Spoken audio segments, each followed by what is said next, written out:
जी अस्सलाम वालेकुम व्यूअर्स। तो आपने देखा होगा कि लाहौर की मुख्तलिफ़ सड़कों पे जैसे कि DH वाली साइड, बैरियटन वाली साइड पे आप सफ़र करते हैं तो आप देखते हैं कि कुछ लोग गोल्डन मैन, सिल्वर मैन इस तरह का रूप धार के खड़े होते हैं। ये उन भीख मांगने वालों से हज़ारा दर्जा बेहतर लोग हैं, हज़ार गुना ये बेहतर लोग हैं कि ये भीख नहीं मांगते, अपना फ़न का मुज़ाहरा करते हैं, अपने आप को वो स्टैचू बना के खड़ा करते हैं,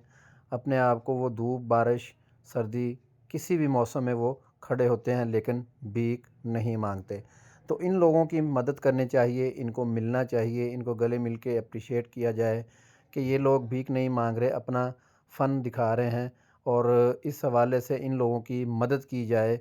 दोबारा से फिर कहता चलूँ कि ये लोग भीख नहीं मांगते, इसलिए इन लोगों की मदद की जाए। तो इस भाई साहब जो है बरकी रोड पे ये खड़े थे, जब हम यहाँ से गुज़रे तो हमने स्पेशल गाड़ी रोकी और गाड़ी रोक के इस बंदे का इंटरव्यू किया, इनका नाम पूछा, इनका घर का एड्रेस पूछा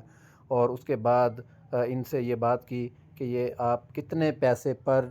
डे जो है वो कमा लेते हैं। तो उन्होंने जब बताया तो मैं सुनकर हैरान हो गया कि इतने बड़े पोश एरिया में खड़े होने के बावजूद वो 400, 500, 300 इस तरह दिहाड़ी एक दिन के अंदर उनको इकट्ठा होता है, क्योंकि वहाँ पे लोग रुकते नहीं हैं। लोग समझते हैं कि ये कोई मजाक है, तो भाई ये आपके लिए मजाक है लेकिन उनकी ये ज़िंदगी का रोज़गार है। तो इन लोगों से मिलें और स्पेशल इन दिनों में जबकि रमज़ान शरीफ चल रहा है उनकी मदद करें और